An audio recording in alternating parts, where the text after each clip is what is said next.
জমি থেকে বিদায় নিচ্ছি। ইনশাল্লাহ আবার সেকেন্ড ব্লকে দেখা হবে। আমার এই যে এই খ্যাপ ধান নিলে আমার হয়ে যায়, গান বাজায় ধান উঠছে। আমও চলে আসছে জমি থেকে, কবে আসবে এই জমিতে আমি জানি না। অবশ্যই 2-1 দিনের ভিতরে ওই যে আমার যে গুঁটোগুলো আছে, ওই গুঁটোগুলো এই গুঁটোগুলো পোড়ায় দিতে হবে না, কেরাসিন তেল দিয়ে পোড়ায় দিতে হবে না। তা আমি হয়তো 2-1 দিন পরে আসতে পারবো, আবার নাও আসতে পারি, দেখা যাক। আল্লাহ ভরসা, আপনারা দোয়া করবেন সবাই। আল্লাহর কাছে লাখ শুকরিয়া যে রোদ দিছে, আমাদের এখানে বৃষ্টি দেয় নাই। বৃষ্টি দিলে অবশ্যই আমি ধান মাঠে থেকে নিতে পারতাম না। তাই এই যে বিলের ভিতরে সব বিল শোয়া হয়ে গেছে। আজকে রাতুলকে ধানও নিয়ে যাবে।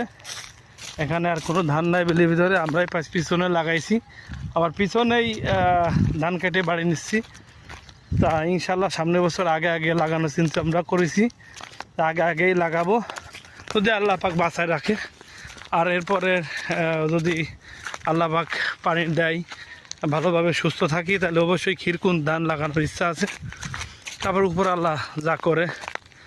এখন সবাই ভালো থাকবেন, আমাদের দোয়া করবেন। সব কিছু আরও ভিডিও আছে, আমি ধান নামাচ্ছি এসবের ভিডিও দেব। ভিডিও দেখতে থাকুন, আমার চ্যানেলে সাবস্ক্রাইব করুন এবং ফলো দেন।